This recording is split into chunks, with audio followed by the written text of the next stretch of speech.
Hello, YouTube. This is the EdTech Jinja here with another episode of innovative educational technology that can really improve both our pedagogical practices, but also our student learning. This particular technology, I became aware of it when I was researching for our group project in EDL 755. Each of us were tasked with a portion of researching best practices for remote digital and virtual learning.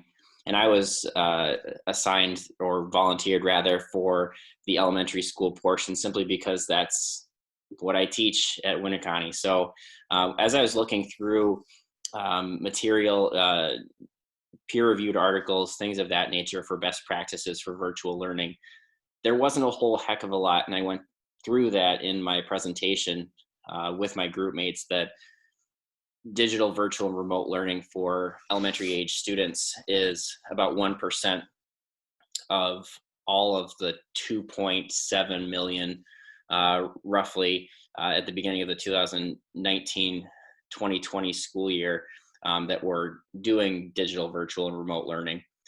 So it was really difficult to find out information on how best practices could be applied for such a young age group, especially because social interactions are so key. But I came across a pre-service technology that the University of Central Florida developed, and it's called TeachLivE. TeachLivE is a interactive, avatar-based AI program that allows pre-service teachers to interact with AI-based students, students in a classroom setting. It's really a remarkable piece of technology. I'm going to share a screen and part of a YouTube video to give you an idea of what it looks like. And this particular video is from the University of Maine in Orono, and they've adopted using TeachLivE as a way to help their pre-service teachers get prepared for the realities of a classroom, but in the safety of their classroom as students. So give me a second to share that screen with you. Let's see here.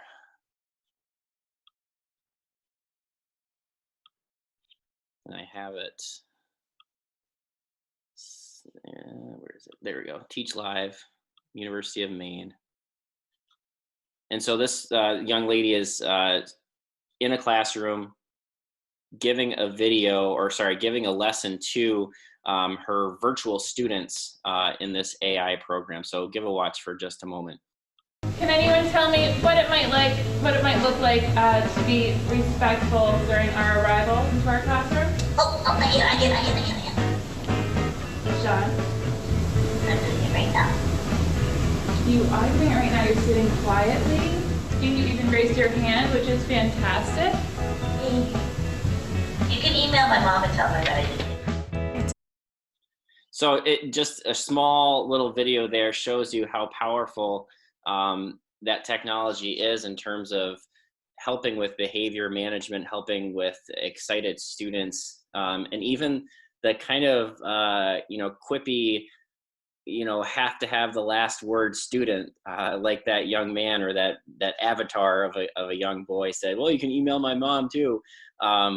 Those are all very realistic experiences from the classroom, and it's a wonderful way for teachers to develop their blossoming skills, but also to kind of get a little bit of that, necessary thick skin to get prepared for students who might give them a hard time. Clearly, the benefit of a software like this is that you can program very easygoing classrooms, or you can program very, tough classrooms as challenges to students. And it's innovative because the best part about this, and one of the things that we always fear as educators when either we see student teachers or when we ourselves were student teachers, or if we're mentoring a student teacher, is are we doing those students harm while we are actually learning our practices? The failures that inevitably happen in the classroom, which are beneficial learning opportunities for us both as educators and professionals, and for our students to see that that does happen and it's a good thing. Do those failures actually hurt student achievement? And there's a lot of, classroom management type of skill or behavior management skills that, from my own experience, I know that I would have benefited from this, simply because my responses when I was a brand new teacher might not have been the best responses. And I was alone in the classroom and didn't have any way of getting that feedback. And having a mentor teacher is kind of an artificial environment in and of itself sometimes. So really being able to practice that and be kind of on your own in various situations allows you that psychological safety to fail and to not harm students in their learning in the in the process, excuse me. There was a Harvard Business Review article that we read for class that talked about high performance teams needing psychological safety. And one of the most important things that pre-service teachers need is to know that they're safe to try new things. And TeachLivE really allows you to do that. Another way that TeachLivE is really an awesome and innovative approach to preparing teachers for their real life, if you want to, their actual jobs and their actual placements in the future, is that the technology was not solely developed by the School of Education at the University of Central Florida. Just like that Harvard Business Review article also talks about, high performance teams are highly collaborative. And in this case, if I can share the screen, and I will, from the University of Central Florida as well, it'll go into a little bit of, let's see, there we go. It'll go a little bit into why this approach is so innovative because of the collaboration involved. As you can see, there are collaborations at UCF with the College of Engineering and Computer Science, the College of Education and Human Performance, and the Synthetic Reality Laboratory. Having that kind of interdisciplinary approach to teaching teachers and providing them with learning opportunities is really important for the future of our profession. Simply, having pedagogical knowledge and content knowledge, that is stale or out of date is not going to cut it anymore. Students are changing, family dynamics are changing, and our future educators need to be prepared for that in ways that, even my generation of teachers, 4 or 5 years ago when we were fresh teachers, it's not going to work. So it's a really wonderful way, and obviously the technology can change and be programmed so it can really mimic changes that we are seeing in the classroom in ways that can prepare our students, our student teachers, and our pre-service teachers for success in the future. So I hope that you can be as excited about this technology as I am. I would have loved to try it in person. I didn't have an opportunity to. Obviously, I could just look at it from afar. But stepping back as a pre-service teacher, it would have been a wonderful way to really develop and hone those skills that took probably the first year or so to really get a firm foundation on, and has really taken probably the first 3 years of my professional career as a teacher to really get a solid understanding and foundation on. So any extra time that I could have had in a pre-service classroom, whether that be a virtual classroom like TeachLivE or a real one, would have been great, obviously.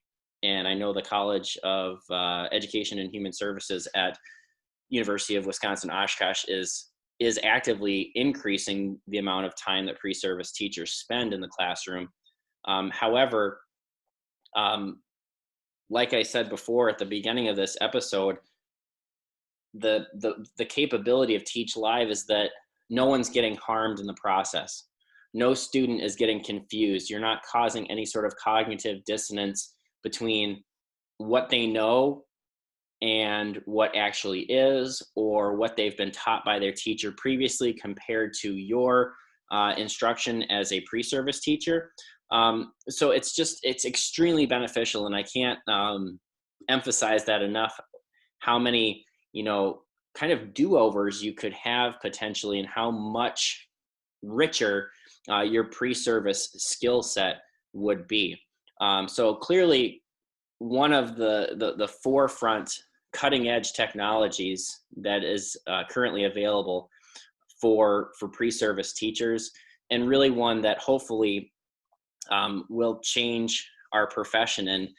And like we know, if you've read the book Switch, education can kind of be that lumbering elephant that has trod a path for a very long time.